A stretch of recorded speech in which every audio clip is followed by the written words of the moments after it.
Hello, guys, and welcome back to another episode of the Value of the Phoenix podcast, where we talk all things affirmations, manifestation, and becoming the best version of you thus far. So, if that is something that you are interested in, make sure to keep watching. So, for today's episode, we are going to be talking about self-concept. And not in the way that you think that we might be talking about it. I know that for a lot of us, when it came to, starting a self-concept journey, starting a self-love journey, any kind of self-improvement journey, a lot of the time it was because of someone else. We were actually seeking validation from someone else. And as you know, a self-concept journey, it is about you, and therefore the person that you should be doing it for should be yourself. So let's take a little dive into this topic. So a lot of the time, just in life, we can really be almost triggered to go after things because of us wanting to seek external validation from someone. So for example, you may want to get a revenge body because your ex said something to you about your weight, or you may want to, completely change career and make sure that you're making X amount of money because your ex had an issue with you making more money than him, for example. Obviously, there's so many more examples to this that don't just relate to exes. It can relate to friends, it can relate to family members. And so I know firsthand just how easy it is to be triggered into working on yourself because of something that someone has said to you, or because of the way that someone has made you feel. And don't get me wrong, I understand that sometimes having that as a way to push forward, a way to want to work on yourself, having that as that reason can work to a certain extent. But if that's the only reason that you want to make these improvements for yourself, then that kind of shows me that it is more so about seeking that external validation and not actually just wanting to just do better for yourself. Okay, so let's talk about self-concept. So self-concept is all about the beliefs and the ideas that you have about yourself, okay? All of the things that you think about yourself in relation to family, friendships, relationships, career/job, money, and your external appearance. So all of these beliefs that you have about yourself essentially shape your identity of you. These beliefs tell you what you believe to know about yourself. It is essentially the foundation of life. But sometimes our self-concept can really get wrapped up in other people's opinions. We start, not wanting to post on social media because you're worried about what your friends will say, or what someone that you still follow from your high school may say. And as much as those bad beliefs can be there where we think that we may not be good enough, for example, there are also other beliefs that you may feel like you have to have other people confirm for you. We may start to feel validated by the approval of others. And don't get me wrong, I know just how hard this can be, especially in this day and age, this life that we're currently living in, this society that we're living in, where, so many people are online, social media, comment sections. Sometimes we can get really caught up in what other people are saying about us, rather than focusing on what we think and what we want to say about ourselves. And that is where the problem starts. We've heard all of these like motivational speeches where people are like, work on yourself, do this, you can achieve this, you can achieve that. And whilst I don't think that there's anything wrong with those kind of videos, you really have to dig deep and ask yourself, what is the actual motivation behind you wanting to achieve these things? Is it because you want to prove something to your mum? Is it because you want to prove something to that ex-boyfriend of yours? Is it because you want to prove something to that person that said something really horrible to you 10 years ago? If you're working on yourself for someone else, that self-concept is not rooted in you. And that is what self-concept should actually be about. You should want to be doing things for yourself because of yourself, because you want to better yourself, because you want to improve your situation, because you want to learn from the lessons that you've learned in life. It shouldn't be about other people. And so if you find yourself constantly changing, constantly shifting your identity in order to gain someone else's approval, it is a sign that you are still seeking external validation. And ultimately, it just means that you're never going to be happy with your own sense of self, because your own identity, what you believe about yourself, isn't rooted in you, it's rooted in someone else. Okay, so let's get real about validation, about seeking validation. Why do we want it so badly? What is it that we think that we're going to gain from that? Because a lot of the time, seeking validation isn't actually a conscious decision of ours. It's likely that it stemmed from, past experiences, past situations where we didn't feel like we were good enough, we didn't feel like we were pretty enough, we didn't feel like we were smart enough. Or it might just be, like people-pleasing tendencies where when we done things that made other people happy, that is when we got that approval, and therefore we are constantly seeking that approval and that validation even more now. This desire to want to be validated is a natural part of, it's human nature. We all want to feel like we belong. We all want to feel like we're accepted to some capacity. But when it reaches a point where it's overtaking everything that you think and feel, you're actually just giving your power away to all of these people that you're trying to impress, that you're trying to seek this validation from, that you're trying to get this approval from. You are giving away your power as an individual. You're allowing your worth to be determined by someone else, and that is not the way to live. Trust me, you don't want to do that, because you will constantly be seeking that out.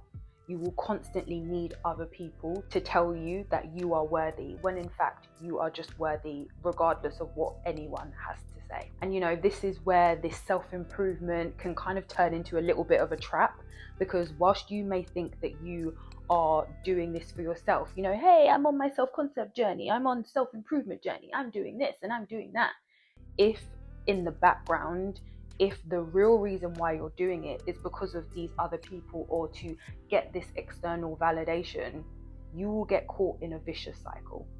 It is a trap, trust me. You'll constantly just be chasing that approval, and not actually becoming the person that you want to be. You will be becoming a person that everyone else wants you to be. And let's not forget that sometimes, if not all of the time, that is not allowing you to be your true, authentic self. From past experience, I can honestly say that I did start my self-concept journey seeking the approval of someone else. And although that did kind of catapult me into going really hard on my self-concept, it wasn't until I was out of that situation that I truly realized that I did not want to be that person anymore. I didn't want to be making changes to my life based on someone else giving me approval. I wanted to do it for myself. And also, when you do it for other people, a lot of the time you will end up being disappointed. And that is because that kind of improvement or, working on yourself, it can almost not feel genuine. It can almost feel like it was just you constantly playing a character, and a character that you don't actually deep down want to be.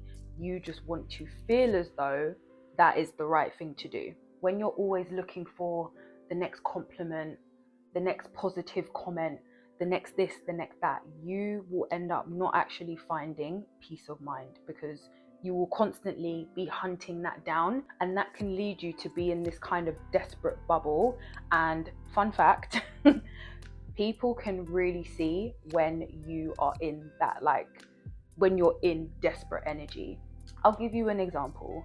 So let's say that you are in a relationship and you start to get really desperate in your energy, in your requirements of this person, and you constantly want to be around them, you constantly want to spend time with them, you're constantly showering them with compliments. You're basically just obsessed and a little bit desperate. That energy pushes people away. And we actually have a podcast episode about desperate energy and lack energy. So if you're interested in that, I'll leave a link so that you can check that video out. But yes, it can cause people to almost be repelled by you, because you'll realize that it doesn't feel good. It doesn't feel nice when you are constantly seeking the validation of someone else. You don't want to wear this because you're concerned about what this person's going to say. You don't want to do your hair like this because you're worried about what this person's going to say. So yeah, once it has actually, pushed people away, you will feel that disappointment within yourself, because you'll realize you were not acting authentically. You were acting from a place of lack. You were acting from a place of desperation, and you were acting from a place of needing that approval, needing that validation from someone else. Okay, so what's the alternative? What if we go down this self-improvement, self-concept route, and we stop seeking validation from people? What will that actually look like? When you make the choice to work on yourself for you, it really does change everything. It means, setting goals, having aspirations, having desires that genuinely do matter to you. And that's why I always say, if you are trying to manifest a specific person, for example, you should actually be focused on self-concept, because it is about you. It is about how you feel about yourself, not about the other person. So whilst I do believe that yes, you can put in, specific person affirmations and things like that, your focus should be more on you than it should be on that person. And it is just a really beautiful thing when you start doing things for yourself. It matters a lot more to you. It feels right to you because it is for you. Okay, so what I want you to do is have a little think about something that you want to improve. So let's say your confidence, or your body, you want to get into fitness, or you want to change careers, and so you want to make improvements in that area. Have a little think about something that you want to improve, and I want you to ask yourself, why do I want to improve this part of me? And I really want you to sit and think about it, because if you come up with an answer that says anything like, because I want to show so and so that I can be successful, or because I want to prove to this person that I can have the best body that I've ever had. If any of those answers come up, I want you to dig a little deeper, and rather than focusing on those other people and how you want to be perceived by them, I want you to really dig deep and think about how you want to be perceived by you. What would it mean for me to work on this goal just for me? How would that feel? Okay, so you've now decided, all right, cool, I'm done with trying to improve myself for this person. I want to do it for myself. I am ready. Okay, perfect. Here are some practical steps that you can take so that you can stay on this self-concept, self-improvement, self-love journey, and ensure that you are doing it for you. So number one, which I absolutely love, is to journal. I want you to sit down, I want you to write down your goals, and I want you to write down exactly how you would feel if you had your goals and what it would mean to you. I don't want to see any names on that paper apart from your own name. This needs to be about you, and really dig deep, because I know a lot of the time, when people say like, oh yeah, just journal, just do this, just do that. No, I want you to get super, super deep with it. So the question is, how would it make you feel to achieve these goals? Once you've answered that, dig deeper. Why? Once you've answered that, dig deeper. Why? I want you to keep going until you can no longer ask why anymore. That is when you know that you have truly dug deep and really looked into the reasons why you actually want to do this. Always dig a little bit deeper. Always ask yourself why, and keep going until there are no more whys in the question. This will really help you to just clarify your reasons, and it will open your eyes up, because you'll realize that a lot of the time when we're out here trying to, impress this person over here, impress John over there, impress Sarah over there, the reason why we feel like that is because of our limiting beliefs. And a lot of the time we do feel as though, if we work on this for someone else, that they will essentially save us. But newsflash, guys, and this one, when I learned it, I was like, oh, yep, you're 100% right. No one is coming to save you. And I know that that can sound a little bit scary, and a lot of people are, quite put off by that, but it is the truth. No one is coming to save you except you. You are the only you. You are the only person that has your mind, and therefore you need to be willing to save yourself. You need to be willing to go after things for yourself because of yourself, not because of other people. Another thing that you can do is to set internal goals. And internal goals just basically means goals that are not dependent on someone else's opinion, basically. And the key difference about internal goals is the fact that these goals are usually about growth. They're not necessarily about, external appearances, what you would look like to other people in life. It's about you. It's about growth for you and growth as a person. Now, you guys, you're probably bored of me saying this, but self-compassion. Practice being more compassionate with yourself. Practice being a lot nicer to yourself. Nurture yourself. Just like a mother would with their baby, you need to nurture yourself. You need to understand that you are ever growing and ever evolving, ever learning. Therefore, you need to have a little bit of patience with yourself. You need to have a little bit more compassion for yourself. And you also need to just recognize that at this current moment, you are doing the best with the knowledge that you currently have. Does that mean that you're going to stay in this place forever? No. What that means is you now have the opportunity to grow. And one of the things that I really love about being on a self-concept journey is the fact that you have infinite chances in your lifetime. You have infinite chances to try again. You'll never run out of times to try again. You'll never run out of times to keep going. It is always there. It is always within your grasp. You can always try again. And so by learning to show yourself that compassion and by understanding that you can try again, it will actually just make your self-concept journey a lot easier. And another thing that you can do is start to really embrace yourself as a person. Really figure out who you are, what you like, what you don't like, what hobbies you have or what hobbies you want to start doing. All of these little things, your favorite food, your favorite places to go, what makes you happy. Really hone in on you as a person and embrace yourself. Really take the time to learn yourself, understand yourself, because I have really noticed in this kind of day and age that we are in right now, a lot of people don't actually know themselves. And the reason is because they're scared to learn about themselves. They're scared to, start removing all of the layers and figure out who they really are at their core. It can be very scary, especially when you've been through like not nice things in life, or you're just not emotionally ready to kind of go down that path.